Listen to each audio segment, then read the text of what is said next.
আমন্ত্রণ দুপুরে বাংলাদেশে। শুরুতেই জানিয়ে দেব শিরোনামগুলো। কিছুক্ষণের মধ্যে লন্ডনে ডক্টর ইউনূস তারেক রহমান বৈঠক, মূল আলোচ্য নির্বাচনের সময়সূচি। ভবিষ্যৎ বাংলাদেশের জন্য গুরুত্বপূর্ণ বললেন প্রেস সচিব। খুবই ইম্পর্টেন্ট একটা মিটিং বাংলাদেশের জন্য, বাংলাদেশের সামনের পলিটিক্যাল বাস্তবতার জন্য, পলিটিক্যাল যে আমরা আগামীতে দেখছেন যে ইলেকশনের একটা ডেট দেওয়া হয়েছে। 2 শতাধিক ফাইটার জেট নিয়ে ইরান জুড়ে হামলা ইসরায়েলের, আইআরজিসি প্রধান ও সামরিক বাহিনীর প্রধান নিহত। পাল্টা ড্রোন হামলা তেহরানের। কাল শেষ ঈদের ছুটি, কর্মস্থল ঢাকায় ফিরছেন নগরবাসী। সদরঘাট থেকে বাসায় ফেরার পথে দুর্ভোগ, বাড়তি ভাড়া নেওয়ার অভিযোগ। উত্তরে যাব, একজনে চাইলো 2200 টাকা আর একজনে চাচ্ছে 1200 টাকা। 1200 টাকা যাচ্ছে মিরপুর 2 নম্বর। এটা কোনো ভাড়া হচ্ছে?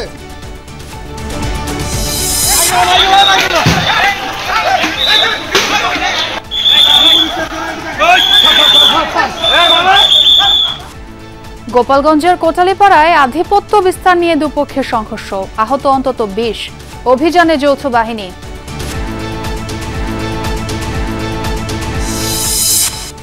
নানা সংকটে স্থবির ঢাকা দক্ষিণ সিটির মশক নিধন কার্যক্রম, নিয়মিত ওষুধ ছিটিয়ে উত্তরে কমছে না মশার উপদ্রব।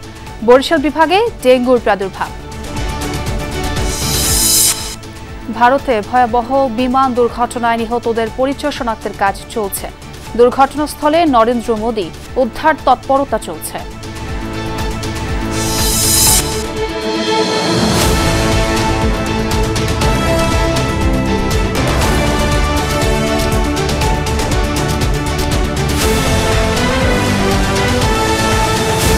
ঘণ্টাখানেকের মধ্যে লন্ডনে অনুষ্ঠিত হতে যাচ্ছে প্রধান উপদেষ্টা ডক্টর মোহাম্মদ ইউনূস ও বিএনপির ভারপ্রাপ্ত চেয়ারম্যান তারেক রহমানের বৈঠক।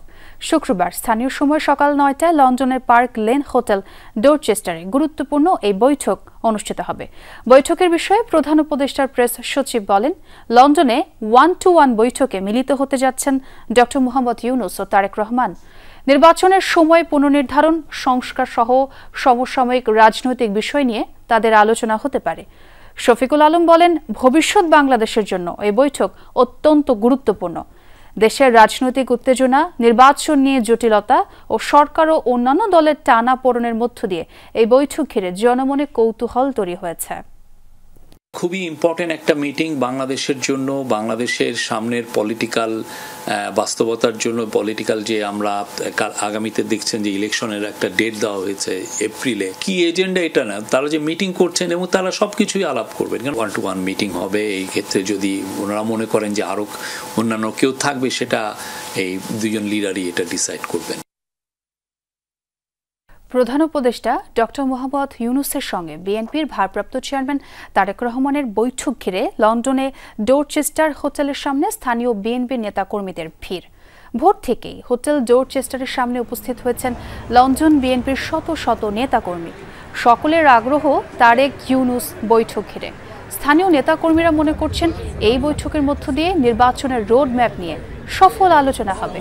অন্তর্বর্তী সরকার বিএনপির দাবি অনুযায়ী নির্বাচনের দিনক্ষণ পুনর্বিবেচনা করবেন।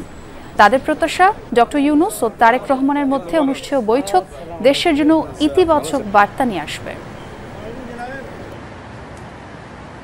বৈঠকে দেশ নেতা রহমানকে স্বাগত জানাতে আমরা যুক্তরাজ্য বিএনপির শত শত নেতাকর্মী, যুক্তরাজ্য বাংলাদেশের যে মানুষ অধীর আগ্রহ নিয়ে উদ্গ্রীব নিয়ে বসে আছে, সেটা এখান থেকে সুন্দর একটা সলিউশন বেরোয় আসবে। আমরা বিশ্বাস করি ডিসেম্বরের মধ্যেই একটি সুষ্ঠু নির্বাচনের মাধ্যমেই বাংলাদেশে এর পরিস্থিতি, বাংলাদেশের সব রাজনৈতিক অবস্থান একটু শান্ত হয়ে চলে আসবে। এই বৈঠকের মাধ্যমে বাংলাদেশের যে আপমার যে সমস্যা আছে সেই সমস্যার সমাধান হবে।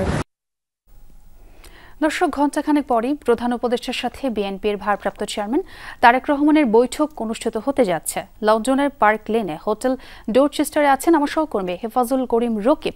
আমরা সরাসরি তার সঙ্গে যোগ দিচ্ছি। হেফাজুল, নিশ্চয়ই আমাকে শুনতে পাচ্ছেন। এর আগে সংবাদেও আপনি জানিয়েছেন মিটিংয়ের জন্য দলীয় নেতাকর্মীরা এসেছেন সেখানে।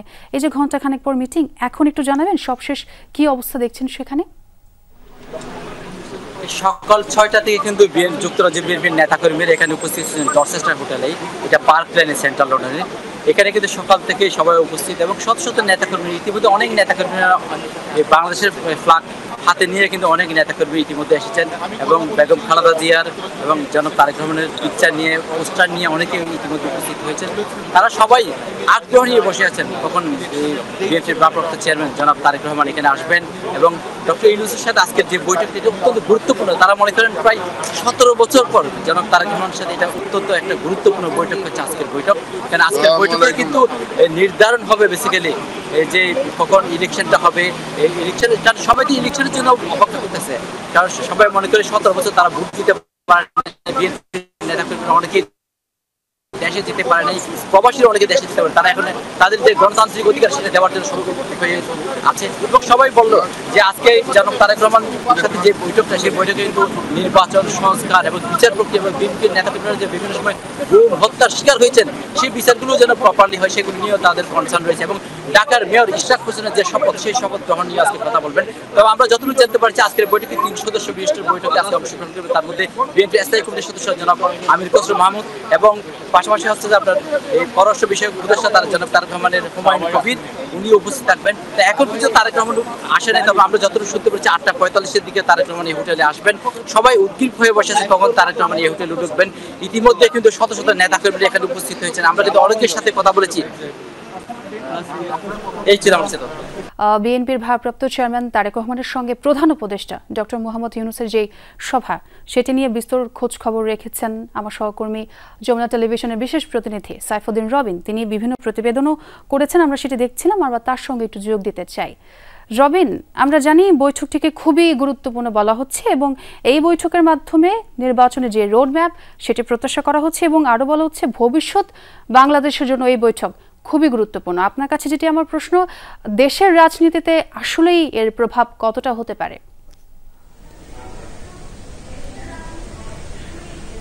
এই প্রশ্নের উত্তরে যদি বিএনপি মহাসচিবের বক্তব্যকে আমি কোট করতে চাই, তিনি যেমনটি বলেছেন যে এই বৈঠকটি হবে লাইক বিগ পলিটিক্যাল ইভেন্ট এবং বাংলাদেশের রাজনীতিতে টার্নিং পয়েন্ট। সেটি এই অর্থে যে যখন নির্বাচনের সময়সীমা নিয়ে, সেই সঙ্গে সাম্প্রতিককালে মেয়র ইশরাক ইস্যু সহ নানান ঘটনা প্রবাহের প্রেক্ষিতে বিএনপি এবং অন্তর্বর্তী সরকারের সঙ্গে যে সৃষ্ট দূরত্ব, সেই দূরত্ব লাঘবে এটি একটি বড় মাইল ফলক হিসেবে কাজ করবে এমনটি মনে করা হচ্ছে।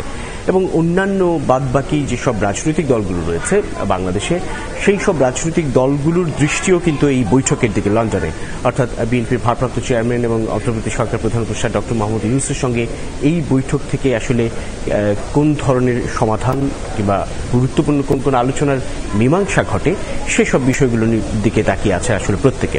এবং যে দূরত্বটা সৃষ্টি হয়েছে, সেই দূরত্ব কমানোর ক্ষেত্রে দলের প্রধান, অন্যতম প্রধান, যিনি এখন বিএনপিকে নেতৃত্বই দিচ্ছেন বলা চলে, বিএনপির ভারপ্রাপ্ত চেয়ারম্যান, তার সঙ্গে এবং অন্তর্বর্তী সরকার প্রধান উপদেষ্টার সঙ্গে প্রথম 1-to-1 কোনো বৈঠক। এবং শুধু এটি সেই ক্ষেত্রে প্রথম 1-to-1 বৈঠক এমনটিও নয়, এর বাইরেও যদি বিস্তৃতভাবে বলতে চাই, বিএনপির ভারপ্রাপ্ত চেয়ারম্যান তারেক রহমানের জন্য এটি একটি গুরুত্বপূর্ণ প্রসঙ্গ। সেটি হচ্ছে তিনি 2018 সালে বিএনপি চেয়ারপারসন খালেদা জিয়া কারাবন্দী হওয়ার পর দলের একেবারে চূড়ান্তভাবে দলের যে পুরোপুরি নেতৃত্বে আসা, তারপর আনুষ্ঠানিকভাবে কোনো বড় ধরনের বৈঠকে, শীর্ষ পর্যায়ের কোনো বৈঠকে, সেটি অন্তর্বর্তী সরকার হোক বা অন্যান্য প্রেক্ষাপট হোক না কেন, সেই বৈঠকে দলকে রিপ্রেজেন্ট করছেন, সেদিক থেকেও একটা গুরুত্বপূর্ণ বিষয় এই আজকের এই বৈঠক। এবং এই বৈঠককে ঘিরে নানান ধরনের আলোচনা বা গুঞ্জন আসলে রয়েছে যে কোন কোন বিষয়গুলো আসলে এখানটায় ঠাঁই পেতে পারে বা আসলে সেটির আদৌ সমাধান মিলবে কিনা।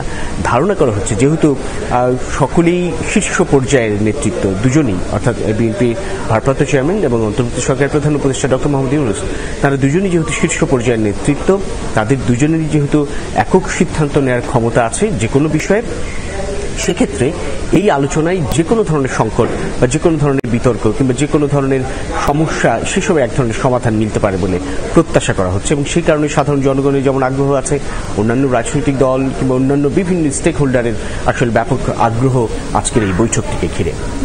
অবশ্যই। এবং আপনি তো আলোচনার খোঁজ খবর রেখেছেন, একটু জানাবেন আলোচনার শীর্ষ বিষয়গুলো কি কি, এগুলো একটু জানাবেন আমাদের। এগুলো দিকে আসলে মুখিয়ে আছে জনগণ।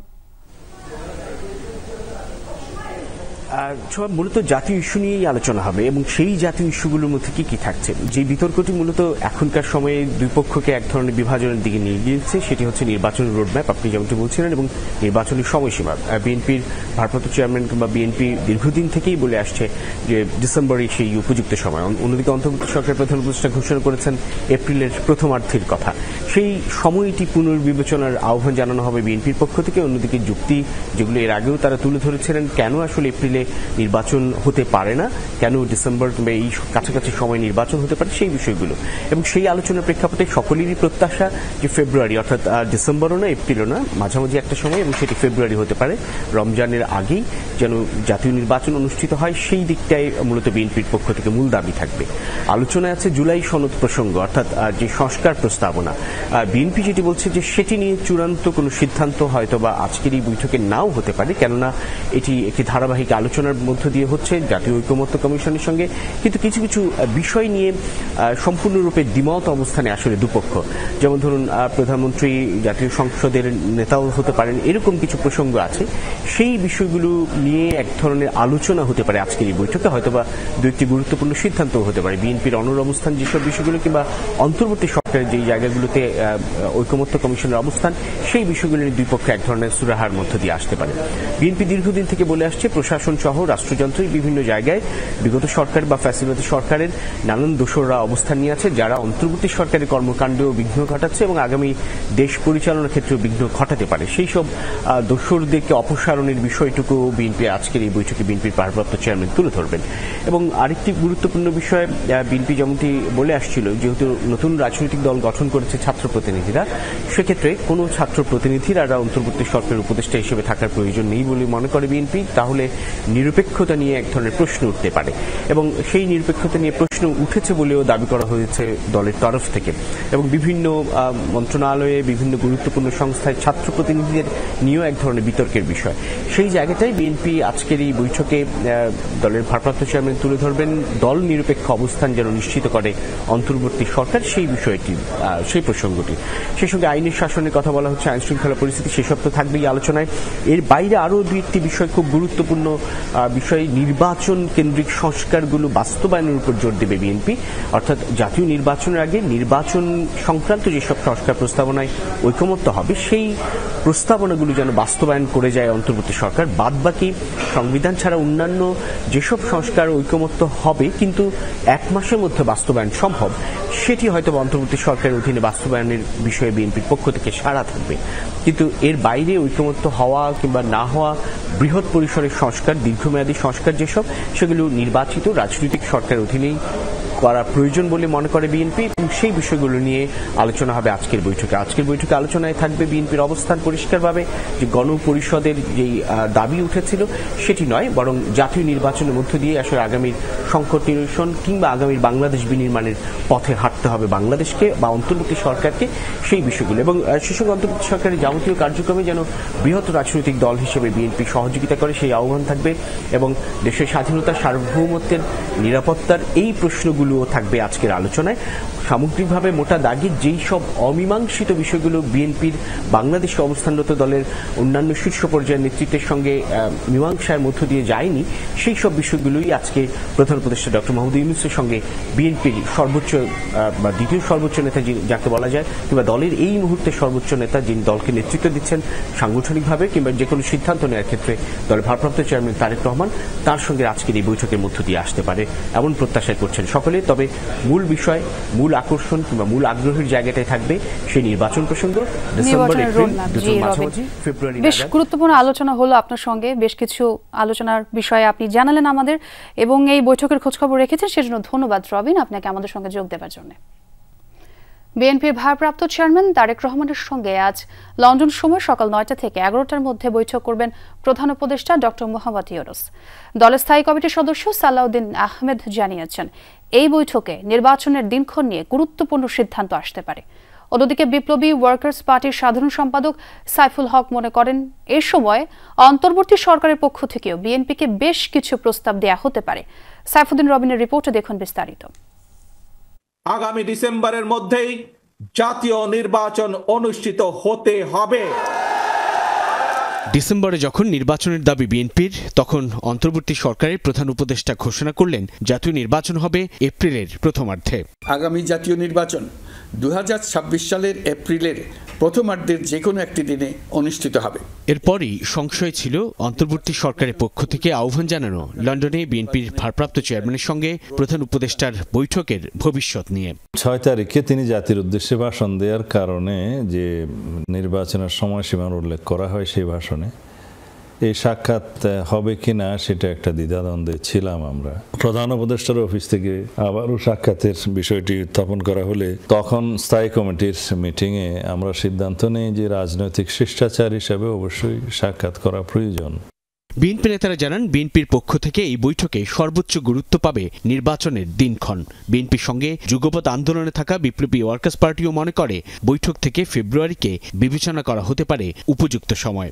আলাপ আলোচনা করে তারিখটা পুনর্নির্ধারণ যদি হয় জানুয়ারির শেষ বা ফেব্রুয়ারির একেবারে প্রথমার্ধে অর্থাৎ রোজার আগে, আমার মনে হয় না যে এটা নিয়ে বিরোধী দলের কোনো বড় কোনো আপত্তি থাকবে এবং সেদিক থেকে আমি মনে করি বিদ্যমান সংকট উত্তরণের পথটা বরঞ্চ খানিকটা সহজ হবে। এপ্রিলের অতি অবশ্যই আগে হওয়া সম্ভব বা ডিসেম্বরের পরেও যদি রিজনেবল টাইম থাকে সেই জায়গাতেও আসা সম্ভব, সেটা আলোচনার উপরে নির্ভর করবে এবং জাতির প্রত্যাশা এই বৈঠকেই যেন গুরুত্বপূর্ণ বিষয়াদি নিষ্পত্তি হয়। তবে এই বৈঠকে জুলাই সনদের কিছু গুরুত্বপূর্ণ বিষয়ে আলোচনা হলেও চূড়ান্ত সিদ্ধান্তের সম্ভাবনা দেখছেন না বিএনপির এই নেতা। সালাউদ্দিন আহমদ জানান সংবিধান সংস্কার ছাড়া 1 মাসের মধ্যে বাস্তবায়ন সম্ভব এমন ঐকমত্যের সংস্কার ইস্যু চূড়ান্ত হতে পারে বৈঠকে।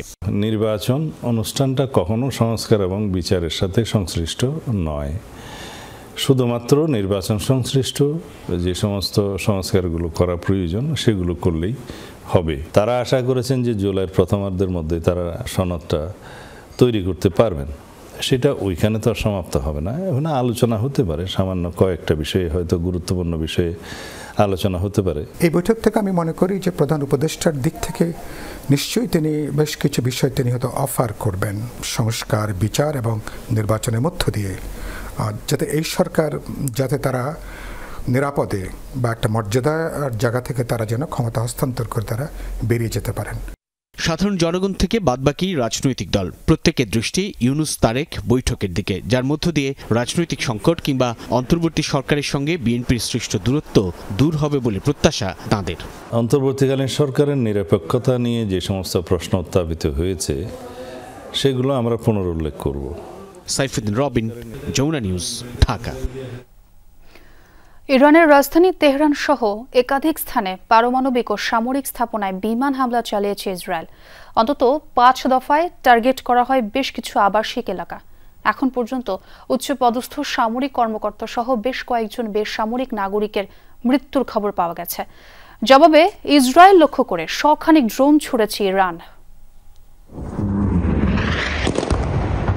স্থানীয় সময় মধ্যরাত 3টা দফায় দফায় বিস্ফোরণে প্রকম্পিত ইরানের রাজধানী তেহরান। কমপক্ষে 9 দফায় অনুভূত হয় শক্তিশালী শকওয়েভ।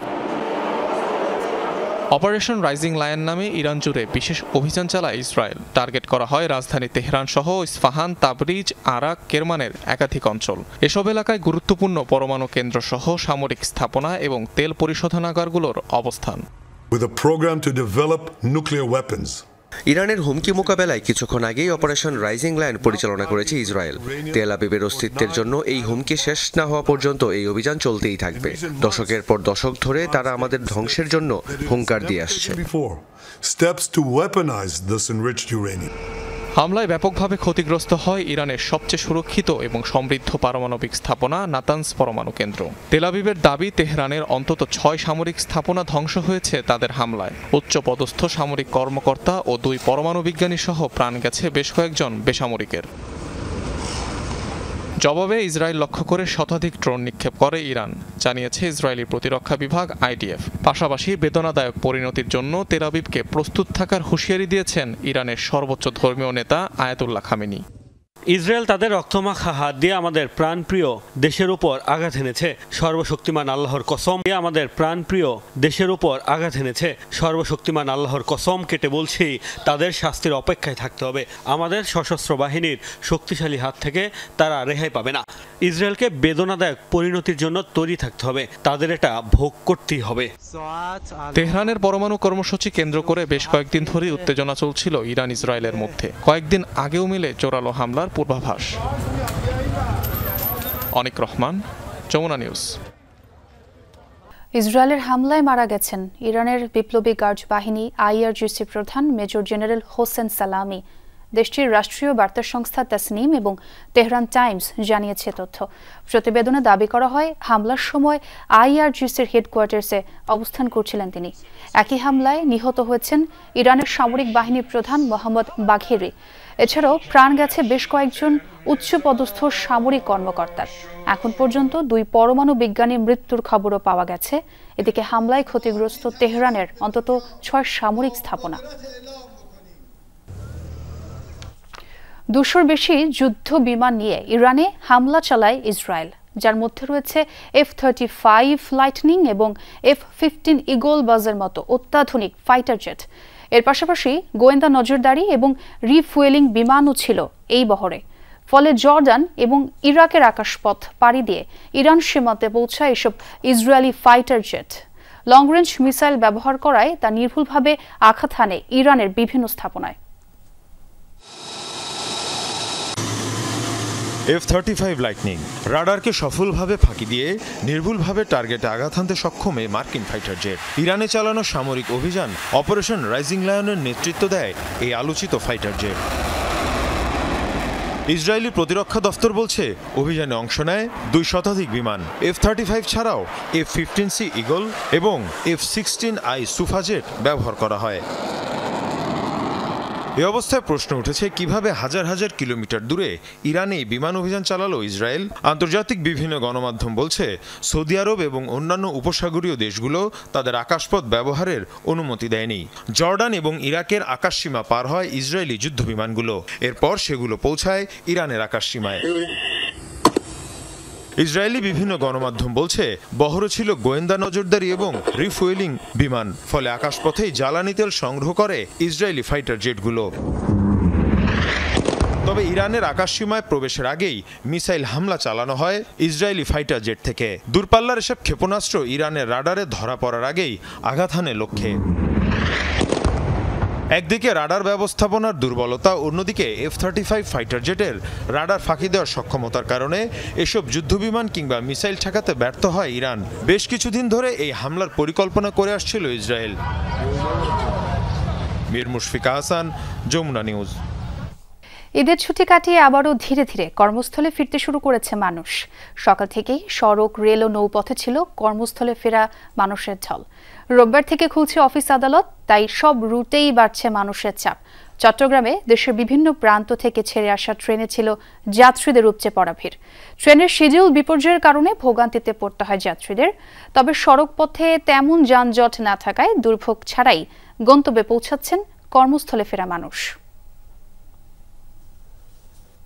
আমাদের তো আসলে বাধ্য হয়ে ফিরতে হয়েছে শুক্রবার সপ্তাহের শেষের দিন এবং আগামীকাল অফিস খোলা, সেই জন্যই আমাদেরকে এখানে ব্যাক করতে হয়েছে। ভালোভাবে আসছি, তেমন কোনো সমস্যা হয় না। আগামীকাল খোলা, তাই কর্মস্থল যেতে হবে। আমাদের ঈদের ছুটিতে বাড়িতে গেছিলাম, এখন ঈদ শেষ করে আবার কর্মস্থলে ফিরতেছি। বেশ কদিনের ঈদের ছুটি কাটিয়ে ঢাকা ফিরতে শুরু করেছেন নগরবাসী, যেমনটি বলছিলাম। এ ব্যাপারে খোঁজখবর রাখছেন আমার সহকর্মী মনিরুল ইসলাম। তিনি আছেন মহাখালী বাস টার্মিনালে। মনির, আপনি তো এর আগে আমাদের রেল স্টেশনের খবরাখবর জানাচ্ছিলেন, এবার একটু বাস স্টেশনের খবর জানতে চাই। যেহেতু ছুটি শেষ, ঢাকায় ফেরার একটা চাপ আছে, আপনি যাত্রী চাপ সেখানে কেমন দেখছেন? এবং আমরা একটা অভিযোগ শুনছিলাম বাড়তি ভাড়ার, সেটি সম্পর্কে আমাদের একটু জানাবেন।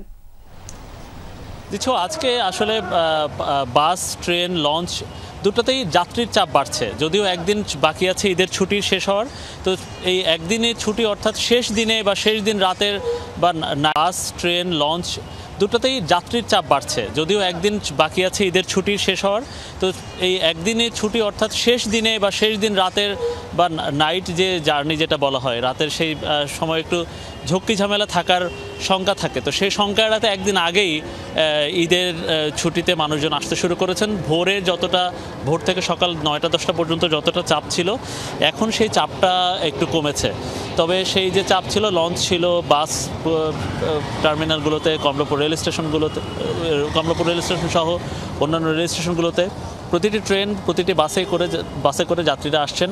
সবাই আসলে বেশ খুশি, নিরাপদে আসতে পেরেছেন, কোনো ঝক্কি ঝামেলা ছাড়াই ঈদ করতে পেরেছেন। যাত্রাটাও সহনীয় পর্যায়ে ছিল। ঈদ যদিও উত্তর অঞ্চলে ঈদ যে বাড়ি যাওয়ার সময়টাই বেশ কষ্ট পেয়েছেন মানুষ, কিন্তু ফেরার সময়টাই এখনও পর্যন্ত ভোগান্তি নেই। তবে কালকে ঈদের ছুটি শেষ হচ্ছে, কালকে সারাদিন এবং কালকে রাতে ঈদে একটা বড় ধরনের যাত্রী চাপ থাকবে ঢাকায় ফেরার সময়। তো পরিবহন সংশ্লিষ্টরা এবং কমলাপুর রেল স্টেশন সহ স্টেশন ম্যানেজার বা রেল সংশ্লিষ্টরা বলছেন যে কালকের চাপ সামলানোটা একটা বড় চ্যালেঞ্জ। কালকে যাত্রাটা দুর্ভোগ যতটা কমানো যায় সেটা একটা চ্যালেঞ্জ। তো সেই অনুপাতে এখন পর্যন্ত মোটামুটি ঢাকার আজকে শুক্রবারে সকাল থেকে বিভিন্ন মাধ্যম দিয়ে যাত্রীরা আসতে শুরু করেছেন এবং পেশা আসতে নিরাপদে ঢাকায় ফিরেছেন অনেকে। তবে চাপ কিছুটা কম। ধন্যবাদ মনির সেই খবর আমাদের জানানোর জন্য। গোপালগঞ্জে সুদের টাকা লেনদেনকে কেন্দ্র করে 2 গ্রামের বাসিন্দাদের সংঘর্ষে অন্তত 20 জন আহত হয়েছেন। সকালে কোটালীপাড়ায় মাছবাড়ি ও বঙ্কুরা গ্রামের বাসিন্দাদের মধ্যে এই সংঘর্ষ হয়। পুলিশ জানায়, বঙ্কুরা গ্রামের রিয়াজুলের কাছ থেকে মাছবাড়ির ফারুক সুদে টাকা নেয়। সেই টাকা সময় মতো পরিশোধ না করায় দুজনের মধ্যে কথা কাটাকাটি হয়। এক পর্যায়ে মসজিদের মাইকে ঘোষণা দিয়ে 2 গ্রামের মানুষ দেশীয় অস্ত্র নিয়ে সংঘর্ষে জড়ায়। খবর পেয়ে পুলিশ ও যৌথ বাহিনী ঘটনাস্থলে গিয়ে কয়েক রাউন্ড ফাঁকা গুলি ছোড়ে। প্রায় 2 ঘন্টা টানা সংঘর্ষের পর পরিস্থিতি শান্ত হয়। দুপুরে বাংলাদেশ দেখছেন, আরও একটা বিরতি নিচ্ছি, সঙ্গেই থাকুন।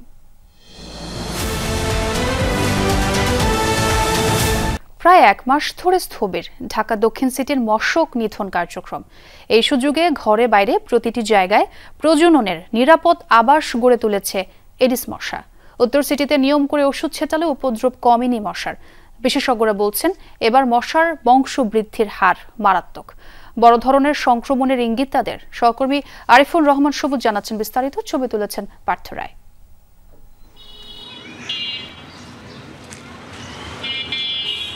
ঈদের আগের টানা কয়েকদিনের বৃষ্টিতে রাজধানীর ভবন কিংবা আশেপাশের আঙিনাগুলো কিভাবে এডিস মশার আবাসস্থলে পরিণত হয়েছে তার উৎকৃষ্ট উদাহরণ ঢাকা দক্ষিণ সিটি কর্পোরেশনের অঞ্চল 3-এর এই কার্যালয়।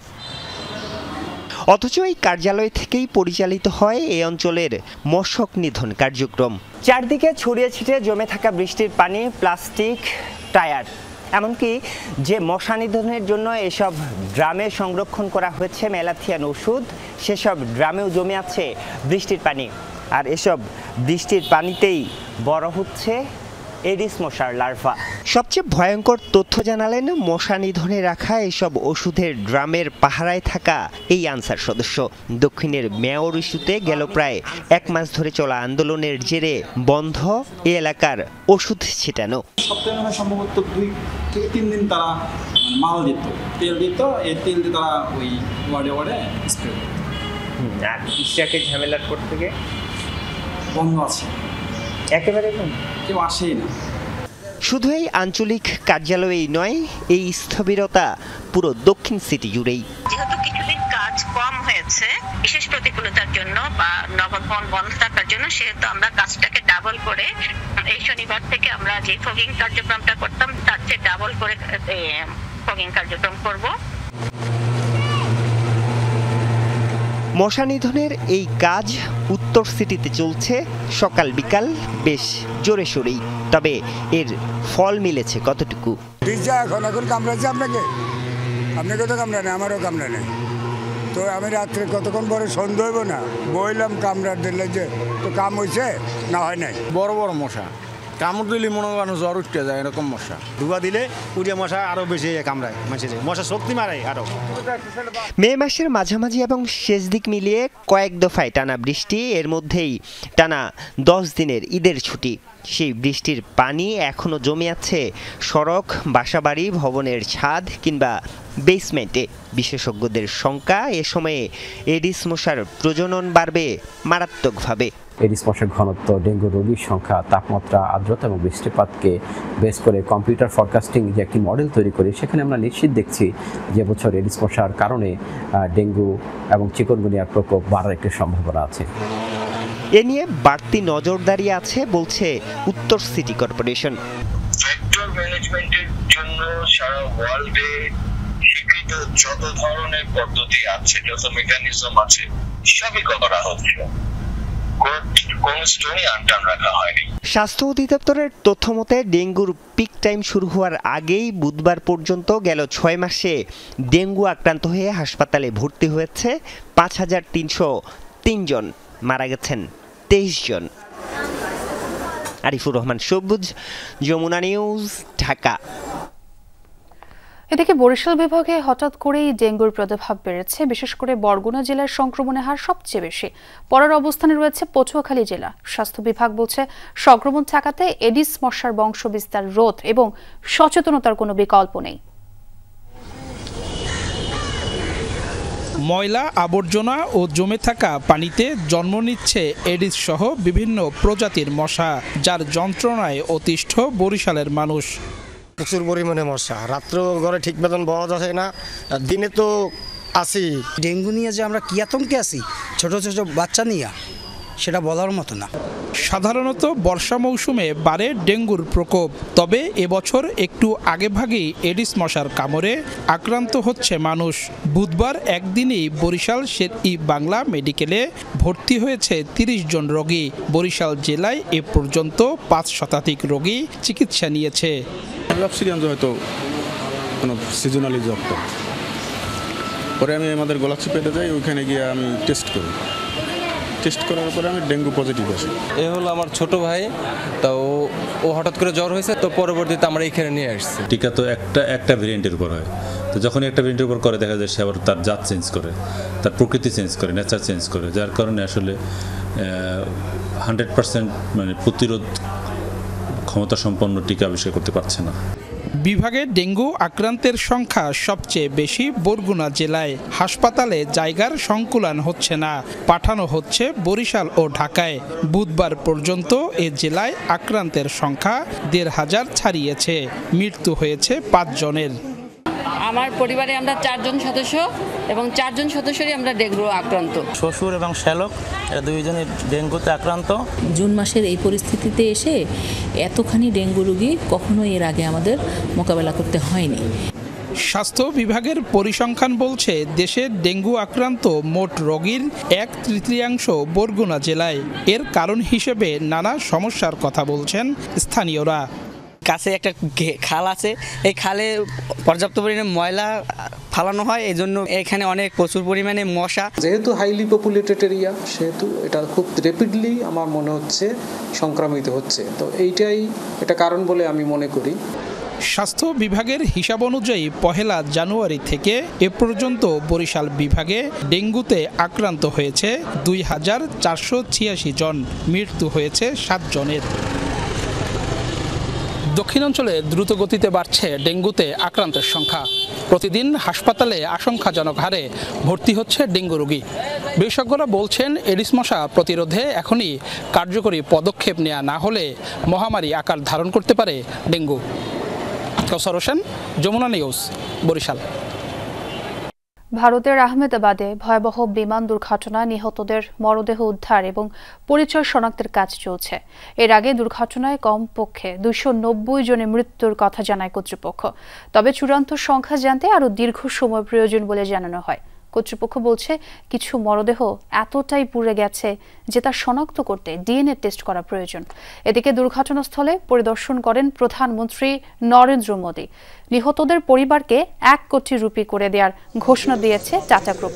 বৃহস্পতিবার 242 আরোহী নিয়ে বিধ্বস্ত হয় লন্ডনগামী উড়োযানটি। যাত্রীদের মধ্যে 169 ভারতীয়, 53 জন ব্রিটিশ, পর্তুগালের 7 জন ও কানাডার 1 জন। উড্ডয়নের কিছু সময় পরই তা আছড়ে পড়ে একটি মেডিকেল হোস্টেলে। আরোহীদের পাশাপাশি প্রাণ যায় স্থানীয় বাসিন্দাদেরও। তবে অলৌকিকভাবে প্রাণে বেঁচে যান বিশ্বকুমার রমেশ নামের যাত্রী। দুর্ঘটনার কারণ জানতে চলছে তদন্ত। দুর্ঘটনায় ভারতকে সব ধরনের সহায়তার ঘোষণা দিয়েছে ব্রিটেন। দুপুরে বাংলাদেশে আরও একটা বিরতি নিচ্ছি, সঙ্গেই থাকুন।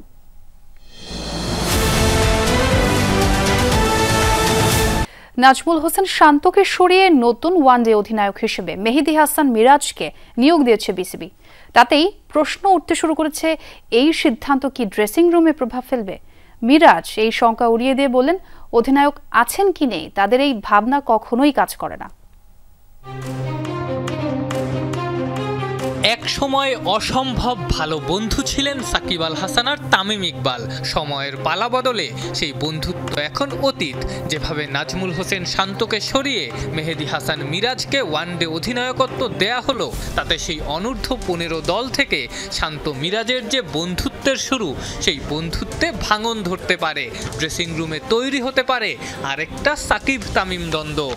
শান্ত আর আমার ভিতরে এই জিনিসগুলো কখনই কাজ করবে না। ও যখন ক্যাপ্টেন্সি করেছে আমি ওকে অনেক হেল্প করেছি এবং আশা করি যে ও আমাকে অনেক হেল্প করবে এবং ওর সাথে আমার এই কথাই হয়েছে। এটা আমার ভিতরে এই জিনিসটা আসবে না। আমরা একত্রে আমরা কাজ করব বাংলাদেশের হয়ে এবং আমরা বাংলাদেশকে একটা ভালো জায়গায় দাঁড় করাতে চাই। ঘটনার শুরু বৃহস্পতিবার দুপুরে। নাজমুল আবেদিন ফাহিমের কাছ থেকে আচমকা অধিনায়কত্ব পাওয়ার সংবাদ শোনেন মিরাজ। হুট করে দায়িত্ব পেয়ে মিরাজ কতখানি চমকে উঠেছিলেন কে জানে। তবে এই ঘটনা অবাক করেছে বাংলাদেশ ক্রিকেট সংশ্লিষ্ট সবাইকেই। কেননা সিরিজ পূর্ববর্তী সংবাদ সম্মেলনের সময়ও শান্ত জানতেন লম্বা সময়ের জন্য তিনি আবারও পাচ্ছেন ওয়ানডের দায়িত্ব।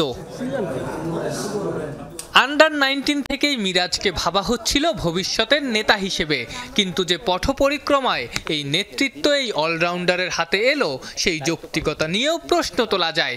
জুমে ইমার্জেন্সি বোর্ড মিটিং ডেকে নতুন ওয়ানডে অধিনায়কের সিদ্ধান্ত এসেছে, সেটাও আগের অধিনায়কের সাথে কোনো যোগাযোগ না করেই। তো একটা নির্দিষ্ট ম্যাচ পর্যন্ত ছিল এবং ওটা শেষ হয়ে গিয়েছিল, বাট ওকে তারপরে হয়তো কন্টিনিউ মনে করেন 2-1টা সিরিজ করার জন্য করেছে। বাট ওর সাথে হয়তো ডিসকাস করেছে বা কি করেছে, হয়তো টেস্ট টিম নিয়ে ডিসকাস করেছে, ওডিআই করেছে কিনা আমি ওই রকমভাবে করতে পারবো না। আমি এটা আসলে জানি না যে তারা কিভাবে করেছে, যেভাবে ডিসিশন নিয়েছে। আসলে বোর্ড মিটিংয়ের মাধ্যমেই তো ডিসিশনটা নেয়, কেউ তো একা নিতে পারে না, আমি যতটুকু জানি। 1 বছরের জন্য অধিনায়কত্ব পেয়েছেন মিরাজ। গত ডিসেম্বরে ওয়েস্ট ইন্ডিজের বিরুদ্ধে নেতৃত্ব দিয়েছিলেন এই অলরাউন্ডার। ক্যাপ্টেন্সি করেছেন শারজায় আফগানিস্তানের বিরুদ্ধে শেষ ওয়ানডেতেও। খেলোয়াড় হিসেবে যেভাবে সিনিয়রদের সাহায্য পেয়েছেন, অধিনায়ক হিসেবে সেভাবেই জুনিয়রদের সাহায্য করে যেতে চান মেহেদী হাসান মিরাজ। আফনান পিয়াল, যমুনা স্পোর্টস, ঢাকা। দুপুরে বাংলাদেশের প্রথম ঘন্টা থেকে বিদায় নিচ্ছি আমি ছোঁয়া খন্দকার। পরের ঘন্টা খবর নিয়ে ফিরবেন আমার সহকর্মী জানাতুল কলি। সাথেই থাকুন।